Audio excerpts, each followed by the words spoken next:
You are illiterate, and what that means is that you've never learned how to properly read. Purple Deal, what do you have to say to this? As we all know, former US President Truman said that not all readers are leaders, but all leaders are in fact readers. Which takes us to our first point. Absolutely, that was a good point. Yes. So we want to start by asking ourselves, what should we read? The answer for you, my little illiterate duckling, is anything really. Even if it's just a little comic. As long as you go from not reading to reading something, it's still an upgrade. School has given you this feeling that reading should be this chore that you have to do. But reality is, it's actually fun. And if you don't get any value from a book, just skip it. Because you should actually enjoy reading and do it for yourself. What I suggest you do is read non-fiction self-improvement books, especially at daytime, because they really get you inspired. They really get you into this entrepreneurial mood of getting what you want. But then at nighttime, if you want to read another book at the same time, I suggest you read something like a fictional book, because that gets your brain to kind of unwind, so you can kind of slip into this fantasy world and just, shut off, if you want to read two books at the same time. Now, another trick is switching between different mediums. So maybe you read one physical book and the other book is then an audiobook or something like that. Generally, just having different mediums of reading is really good. For example, if you want to go on a walk or if you're traveling somewhere, if you're doing some housework, an audiobook can be really good to do some multitasking and save some time. A Kindle is also really good. I've got my Kindle Paperwhite always next to my bed or always with me when I go somewhere, because I've got all the books I want to read in my pocket and it's really, really, really efficient. Now to the next point. Right, very good. So the next point is actually efficiency. How do you become an efficient reader? See, what I'm about to tell you is not gonna work unless you dopamine detox. Look at poor Pablo over here. He doesn't even have a brain anymore. And that's because he hasn't dopamine detoxed. His brain is so flooded with all of this unnecessary dopamine throughout the day. It's what makes him a beta. It's what makes him so unbelievably unintelligent. He doesn't even have an attention span. So, for these next tips to work, I want you to dopamine detox properly. We've got a video about that. Just check it out over here. Whoa, there we go. And yeah, it's really going to help you. So, the next steps are the following. First of all, what you want to do is that you don't have an inner monologue, that you should not have an internal monologue when you read. I know that this is a bit hard because throughout school, throughout the years, we kind of learned that you should have this inner monologue whilst reading.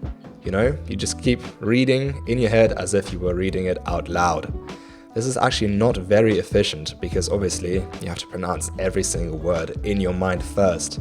So instead, what you want to do is a little exercise. Imagine this. Look at a logo from, let's say, IKEA.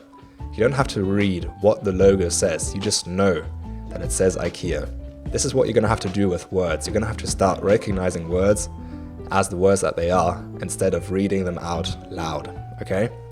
So the next step is your finger on the page. This can actually help you read a lot faster.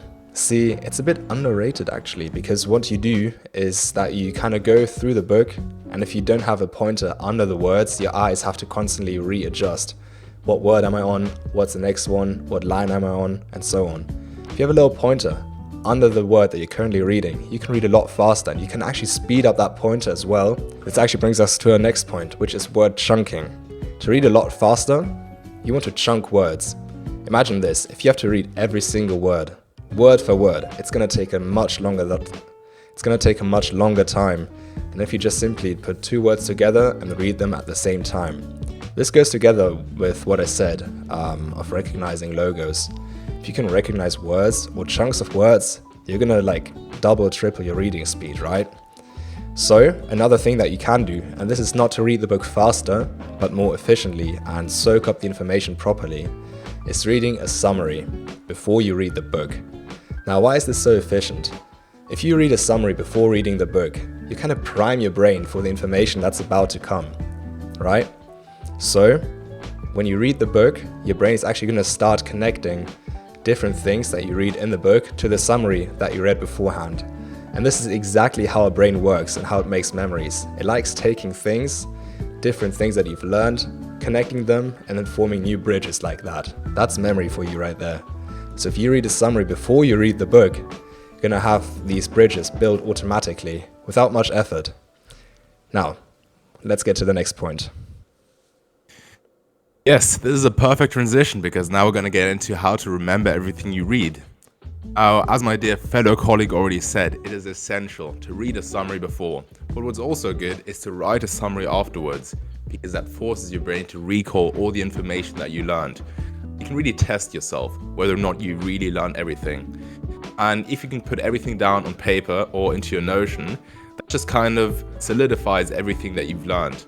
And then you also have a database to always go back to if you want to get back to your information. Now, engaging with the book is also really good. Engaging doesn't only mean that you highlight passages and make little nice notes. It actually means properly challenging the ideas in your book. This also means disagreeing with the author sometimes. And if you want to, you can teach your mom about what you learned. You can talk to your friends about what you learned. Have discussions about the book, which really just forces you to engage with the book. It makes it a lot more present in your life, and it forces you to remember everything that you read. Now, the last point is making a flashcard system. Like the author Ryan Holiday, you may know him from books like Ego is the Enemy or The Daily Stoic. And he's got this flashcard system where he's got boxes of flashcards, and they're all assorted by books in different categories, and they've got all the key insights from the books that he's read. Now, this is really good because he can always go back to what he learned, and he's always got this database of information that you can go back to, so he always remembers everything. And if you know Ryan Holiday, you know he's a guy who could always put a quote out of his arse because he's always got this database of information to go back to.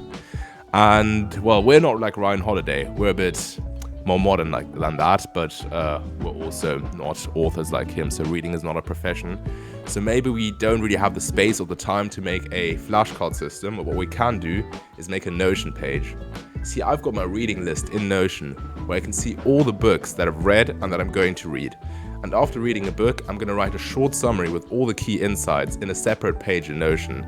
That way I always have a database to go back to, and that really solidifies all the information I've learned. Right, Try it out. to the next point. So the next point is actually consistency. How do you stay consistent with your reading? Now, the very first point, of course, is having a reading list, right? If you don't know what to read, you're not going to be consistent. Instead, what you want to do is every single time that you see a book that seems interesting to you, just simply put it on a reading list. You can do this in your notes app on your phone, or even better, do it in Notion, so you have everything under one umbrella. Also, you want to set a page goal, or just read one page a day. See, this is where we trick your brain a little.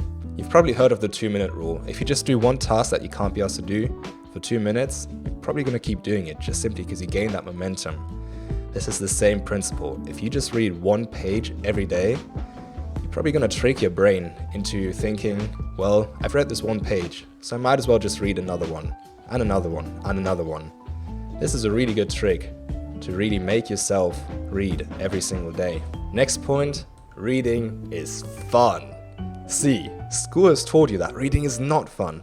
Obviously, when you first learned the school back in year 1 or 2, you probably thought that reading was fun.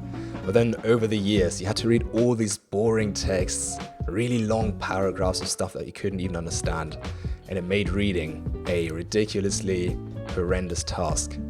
But now, if you implement these tips that we gave you, that make reading faster, more efficient, and give you a book that really suits the time of the day, like a fiction book during night and a non-fiction book at day, reading can actually become fun, and it's a really good skill to learn or to retake up.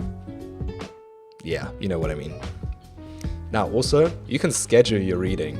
See, when you wake up, you could read a page, you could read a page before going to bed, or during the day, I don't know, for example, on the train or on the bus. When you schedule your reading, it's going to be a lot faster to stay consistent, which actually brings us to the next point, that this could be your replacement addiction. Instead of picking up your phone when you're on the train, on the bus, just simply take a book and use that instead. Also, a little fun fact, if you're dopamine detoxing, you can actually use this as the perfect replacement addiction for a phone or a book.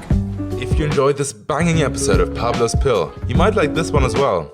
We'll see you there.